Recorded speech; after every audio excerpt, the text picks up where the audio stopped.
lies a hidden world, vast caverns untouched by sunlight. Secret tunnels stretch into eternity, winding beyond the reach of our maps. Chambers whisper with evidence of civilizations long forgotten. Here, myths collide with reality. Explorers vanish without a trace. Entrances sealed, guarded, forgotten. What is the earth hiding from us? Tonight, we descend into the forbidden caves. Forbidden caves. Secrets hidden, deep beneath the earth. From cenotes to crystal cathedrals, our journey spans continents. One drop at a time, time itself is carved. Life finds a way in eternal night. Are these portals to the afterlife, or doorways to something else? Hold your breath. We go now. In the imagination of the ancient world, the ground beneath our feet was not merely rock and soil. It was a frontier, a boundary between the known and the unknowable, the living and the dead. For the ancient Greeks, certain fissures in the earth, dark and foreboding caves, were not just geological features. They were gateways, portals to Hades, the realm of the dead. These were places of immense power and terror, where the veil between worlds was perilously thin. To approach one was to stand at the very edge of eternity. At specific, infamous sites like Tainaron in southern Greece and the volcanic crater of Avernus in Italy, this belief was palpable. Here, the underworld felt terrifyingly close. Ancient accounts describe a chilling sensory assault.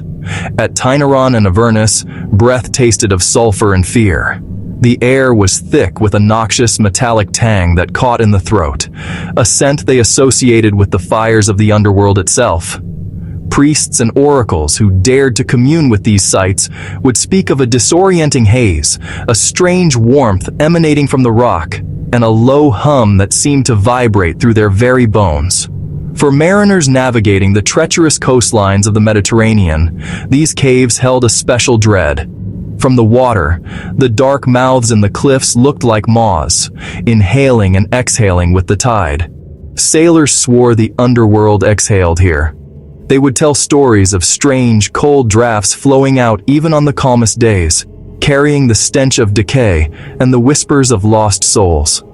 These were places to be avoided, to be given a wide berth, lest the currents of the underworld pull their vessel off course and into oblivion. The journey, once begun, followed a strict and terrifying protocol. According to myth, to enter Hades was to become a passenger. One had to summon Charon, the grim ferryman of the dead. But passage was not free. You must pay the ferryman, cross the black waters below. An obol, a small coin placed in the mouth of the deceased before burial, was the required toll for this one-way journey across the river Styx or Acheron. Without it, a soul was doomed to wander the banks for 100 years, trapped between the land of the living and the kingdom of the dead. But what if the foundation of this powerful mythology was not just spiritual, but geological? What if the visions of the underworld were fueled by something real, something that could be measured? Did toxic fumes shape a myth of death? Modern science offers a compelling explanation. Many of these so-called Plutonians, or gates to Pluto's realm, are located in areas of intense geothermal activity. The Earth here naturally releases gases from deep within. Volcanic gases can daze, even kill. Carbon dioxide, a colorless, odorless gas heavier than air, can seep from fissures and collect in low-lying, unventilated caves.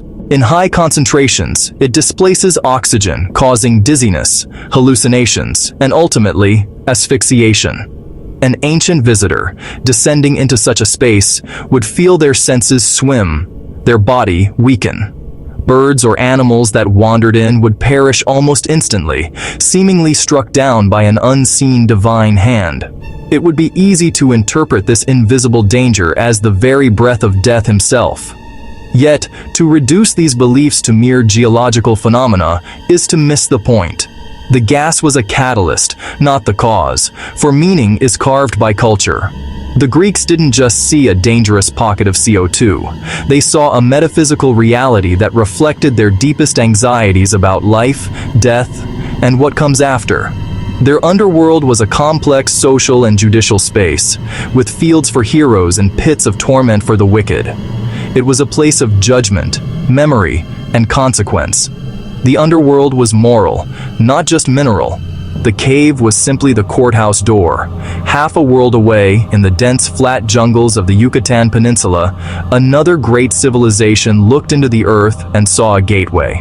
But their vision of the underworld was profoundly different. To the Maya, the thousands of natural limestone sinkholes, or cenotes that dotted their landscape, were not places of dread, but of connection. These were sacred mouths of the earth, portals to the subterranean realm of Xibalba.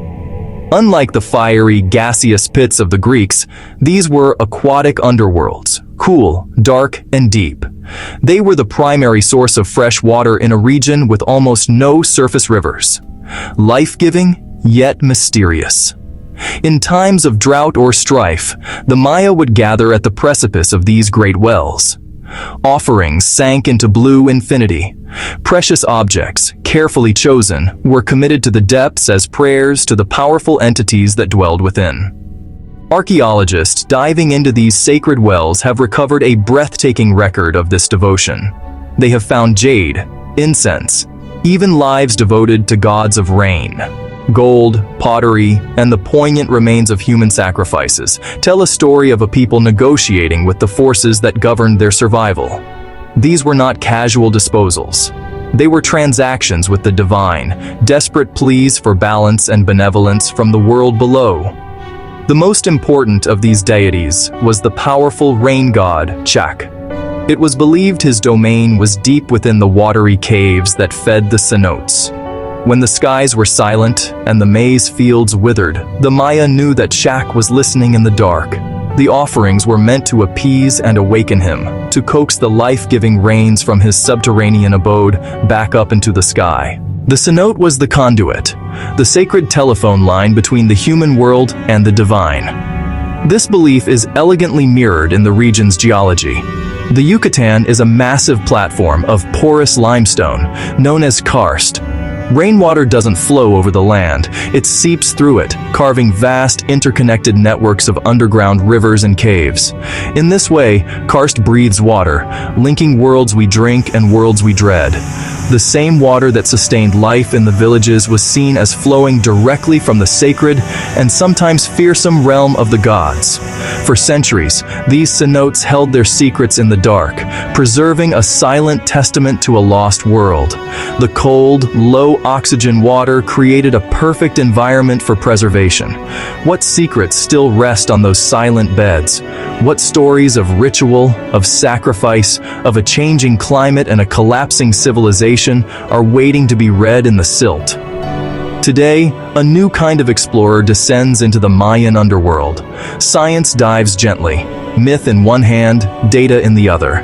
Cave divers and archaeologists navigate these submerged labyrinths, not to appease the gods, but to understand the people who believed in them.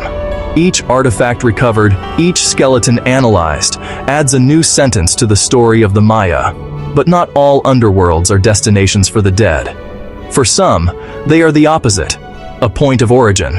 Across the Americas, many native nations speak of emergence. Their creation stories do not begin in a celestial garden, but deep within the body of the earth. The stories vary in their details, but the theme is constant. The ancestors lived in a series of worlds below this one. When the time was right, they journeyed upward, finally emerging into the light of the sun through a sacred opening, often a cave or a sipapu, a small hole in the floor of a ceremonial kiva. People came from beneath, with songs, with laws. They brought with them the foundations of their culture, their language, their clans, their ceremonies, and their understanding of how to live in harmony with the new world they had entered. In this worldview, the underworld is not a place of death, but of birth. Caves, as wombs of the world, they are the nurturing, protective spaces from which humanity sprang forth. This perspective transforms the cave from a site of fear into one of reverence and maternal connection. The earth is not a tomb, but a mother. Consequently, these places remain profoundly sacred. A cave is a place to meet ancestors, to learn humility. It is a site for pilgrimage, for ceremony, for seeking guidance. To enter a cave is to return to the source, to reconnect with the deepest roots of one's identity, and to remember the sacred obligations that came with the gift of life in this world. This raises a difficult question for the modern explorer. When we descend into these ancient, sacred spaces, armed with ropes, headlamps, and scientific instruments, are we honoring their history, or are we disturbing a place of rest and reverence? When we descend, do we remember or trespass? Whether seen as a womb or a tomb, one truth unites all these perspectives. Caves are time capsules. They're stable, protected environments, shielded from the wind, rain, and sun that erode history on the surface, make them unparalleled archives of the past. The very rock formations themselves are history books written in stone. Speleothems, stalactites, and stalagmites grow with painstaking slowness, layer by microscopic layer. Their growth rings record droughts, ice, fires, plagues. A thick light-colored band might indicate a period of heavy rainfall, while a thin dark one could signal a long and devastating drought that occurred thousands of years ago. By analyzing the chemical composition of these layers, scientists can unlock even more detail. The ratios of different oxygen and carbon isotopes trapped within the calcite crystals act as a precise thermometer for the ancient world. From these subtle variations, isotopes sing forgotten climates. We can reconstruct temperature and rainfall patterns from before human history was ever recorded. And it's not just the rock itself that speaks. The floor of a cave is a library of debris. Ancient pollen tells us what forests grew outside. Layers of ash mark distant volcanic eruptions or nearby wildfires. Claws, soot, seeds, footnotes of vanished days. The bones of cave bears, the droppings of bats, the forgotten caches of long-extinct rodents. Each fragment is a word and a story that would otherwise be lost forever. And then, there are the most profound messages of all. The ones left by our own ancestors. A hand, placed against the cold stone, surrounded by a spray of red ochre. These are not just images, they are declarations of existence, hands reaching across 30,000 years. A simple, powerful statement. I was here. The cave holds all of this. The myths of gods and monsters, the prayers of a thirsty civilization, the origin stories of entire peoples, and the hard data of planetary history. The underworld remembers. It remembers the climate, the creatures, and the cultures that have passed across the surface above. The question is, in our modern quest for knowledge and adventure, do we listen, or do we only look? Because some caves don't just hold the memory of death. They actively deal it. Next, the caves that kill. Step carefully. Across millennia, humanity has stood at the threshold of the unknown, peering into the dark mouths of the earth. Here, at the edge of the world we know, ritual turns stone into story. For the ancient Greeks, certain caves were not mere geological formations, they were literal gateways to the underworld, physical portals to the realm of Hades. At places like Cape Tainaron in southern Greece, or the volcanic crater of Lake Avernus in Italy, priests would perform sacred rites. They weren't just honoring a myth, they were interacting with a physical place they believed was a direct conduit to the land of the dead. The smoke from their torches and incense wasn't just for light or scent.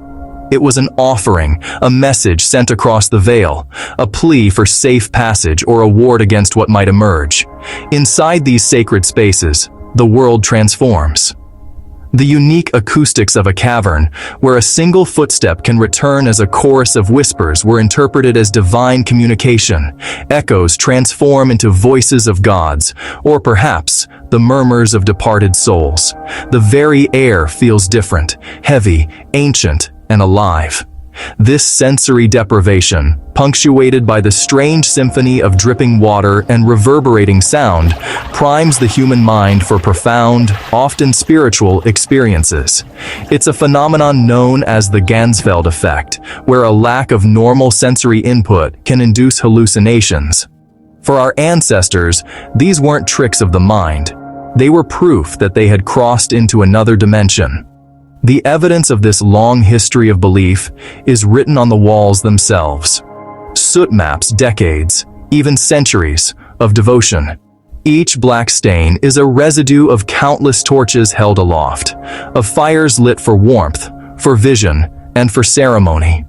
These are the fingerprints of faith, left by generations who came to these dark places seeking wisdom, solace, or communion with the supernatural. They are a testament to the powerful, magnetic pull these subterranean worlds have always exerted on the human psyche. But what was the source of this power? Was it purely spiritual? Or was there something more tangible, something dangerously real at play? Many of these ancient gates to hell are now sealed, their legends fading into folklore. But the question remains, what did that fear protect, and what did it hide? Modern science offers a chilling hypothesis. The ancient geographer Strabo described a place at Hierapolis in modern-day Turkey, where priests could enter a sacred cave unharmed, while animals brought with them would instantly collapse and die. He called it a Plutonian, a place of Pluto, god of the underworld. For centuries, it was dismissed as myth. But when archaeologists rediscovered the site, they found the legend was terrifyingly real. The secret was not divine, but geological. Deadly gases, primarily carbon dioxide, vent from fissures in the earth. Killer gases pool in the still air of the cave. This invisible miasma, released by seismic activity deep below, creates a lethal lake of air just inches off the ground. It is heavier than breath, invisible as fate. An animal, with its head low to the ground, would succumb in moments. A priest, standing tall, could keep his head above the toxic layer, appearing to have divine protection. He would know the secret of the cave, a secret passed down through generations of initiates. The priests would warn, "Do not cross." This wasn't just a spiritual command. It was a life-saving instruction. The boundary of the toxic zone was the boundary between the living and the dead. To kneel, to stumble, to fall asleep in such a place, was to receive a death sentence from the underworld itself. Here the line between omen and oxygen is thin. The myths of Hades' breath, of toxic fumes rising from the depths, were not just stories. They were observations, ancient attempts to explain a very real and present danger. The underworld wasn't just a concept. It was a place you could enter, a place that could kill you without ever laying a hand on you. Darkness falls faster than truth, and this pattern repeats across cultures. The sacred cenotes of the Maya, water-filled sinkholes believed to be portals to the spirit world, Xibalba. The emergence caves of Native American creation stories, where humanity first climbed from a world below into the world of light.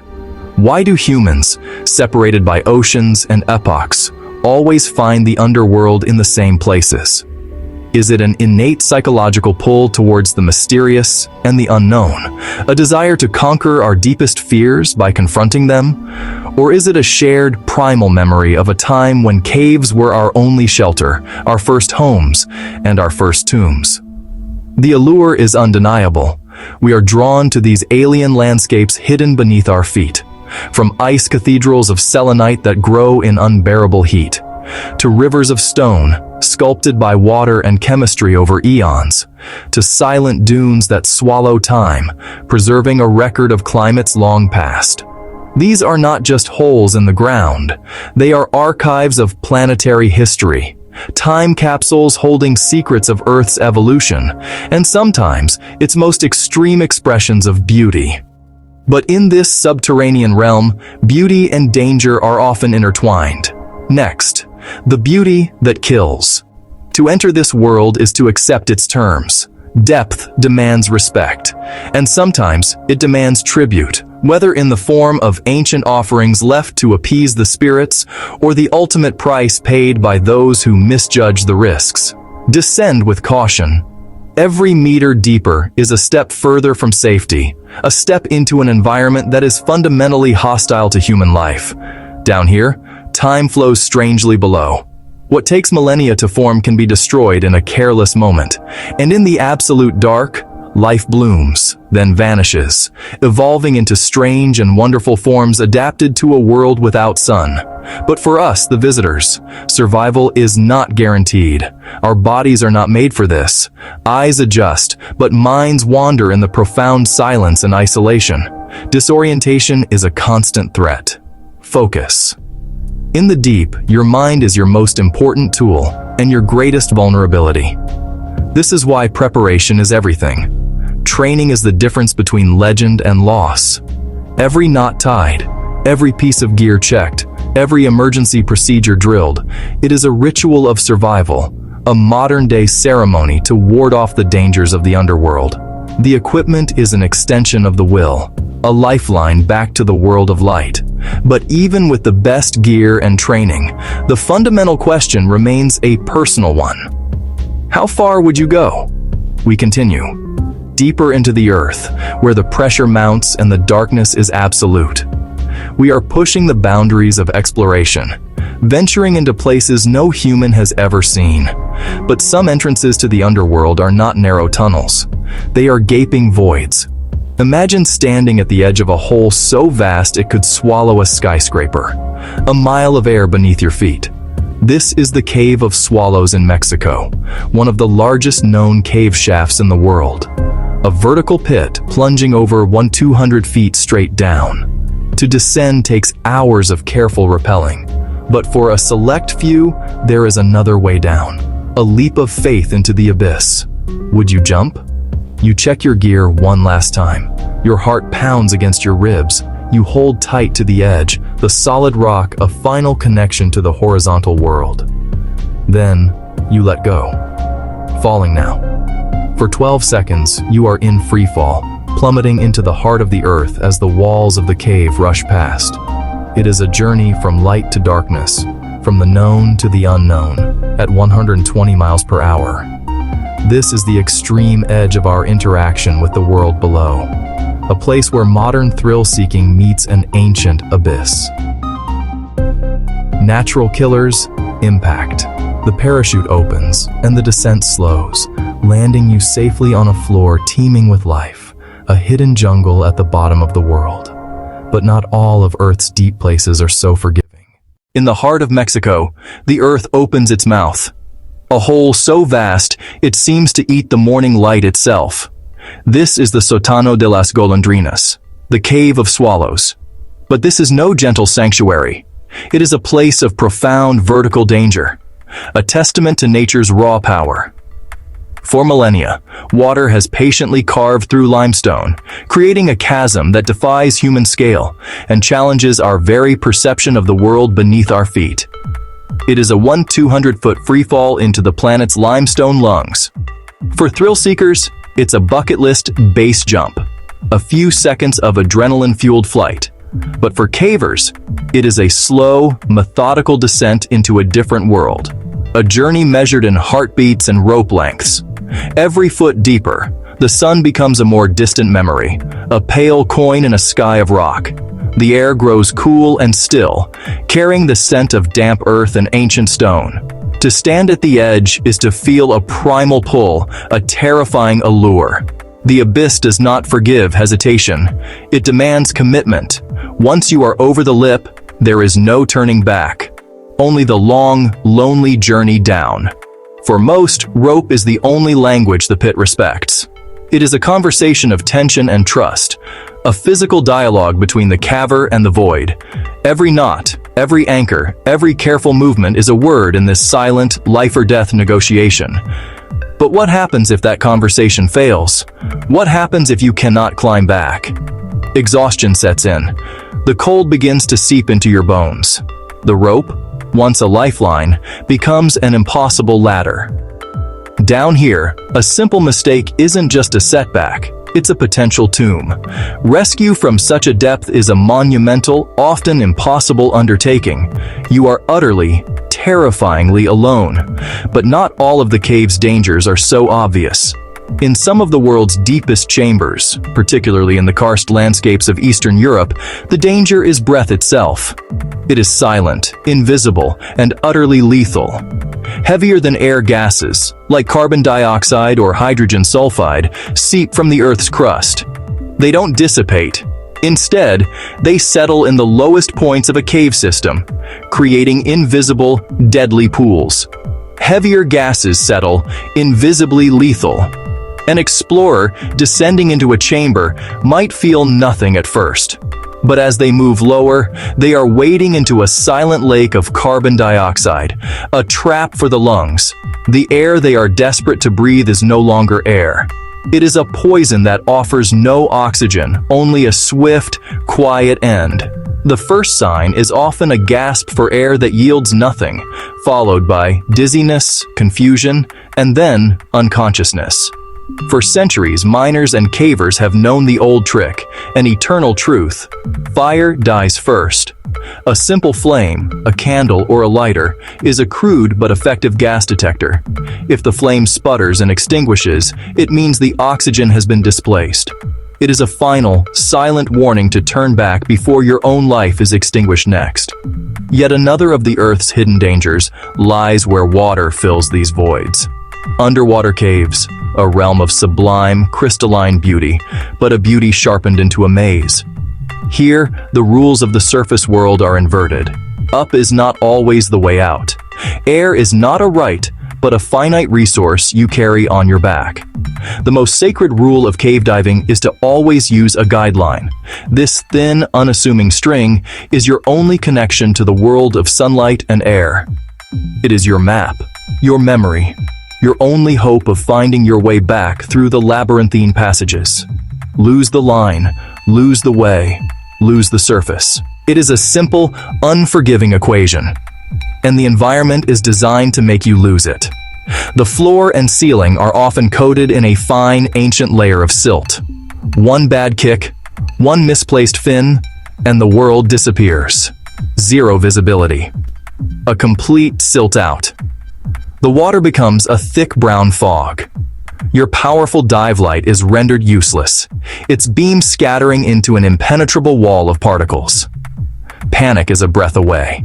In this moment of absolute blindness, your only hope is to find that thin line. But which way is out? Disorientation is immediate. The urge to swim, to flee, is overwhelming. But it is the worst possible instinct.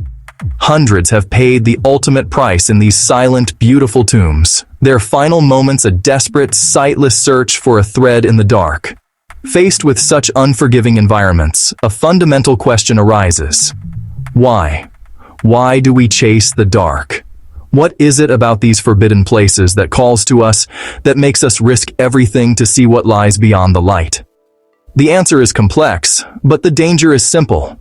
Hostility is structural. It is woven into the very fabric of the cave. It is not a monster waiting in the shadows. It is the shadows themselves. It is the physics of the place. Heat, wet, friction. Everything takes and takes.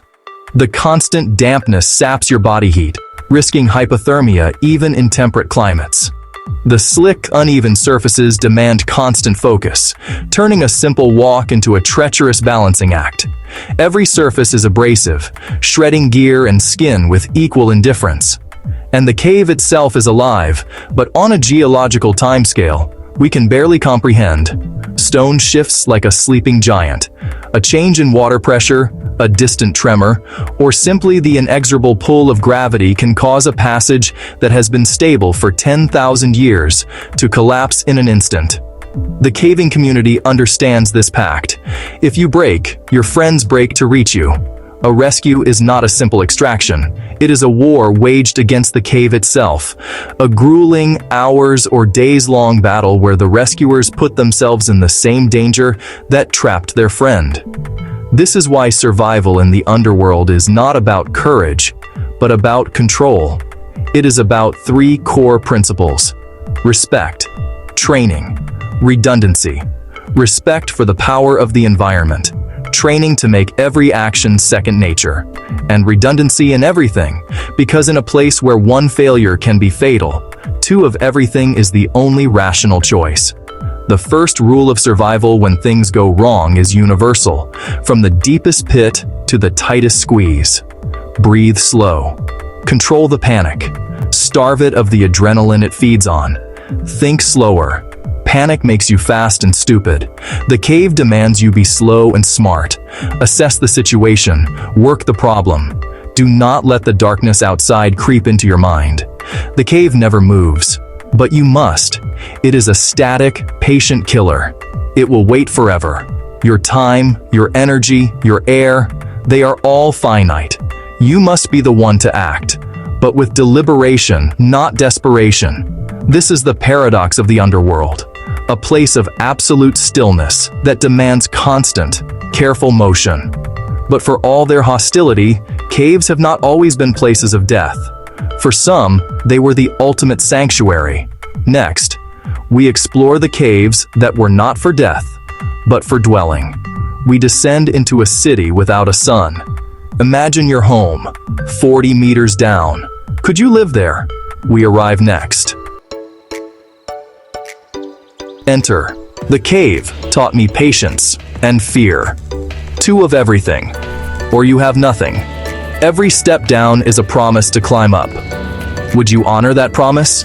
Some choose one breath. Some gamble the seasons. Some walk on knives. Remember the ones who did not return. A moment for the quiet places to speak. They warn us still. Now the underworld becomes home. Light stitched into labyrinth. We enter Kuyu, rock as architecture, breath engineered, pantry of stone, security without steel. Who were they hiding from? A network the size of kingdoms, and tombs like palaces, whispers of forgotten cities. Chapter 3 begins. Stay close. We continue. Down. Now. Above, a landscape of stone chimneys. Below, a city for 20,000. Multiple stories, kitchens, schools, chapels, ventilation crafted by genius. Even animals had homes in the dark. Daily bread carved from silence. Laughter soft as candle flame. Ritual continued, sun or no sun. Security from invaders above. Was this sanctuary or siege? Elsewhere, the dead lived grandly. Rock holds memory tighter than paper. Maps hint, rumors shout. Some imagine cities uncounted below. Evidence is thin, but curiosity digs. What would prove it for you? Kuyu was not alone. Camouflage against conquest. Faith carved alongside fear. Next, myths that refuse to die. Agartha calls. We listen. Descent continues. History flirted with the abyss. Signals from below? Now myths. Stay open and skeptical. Proceed. In the heart of darkness lies the whisper of time itself.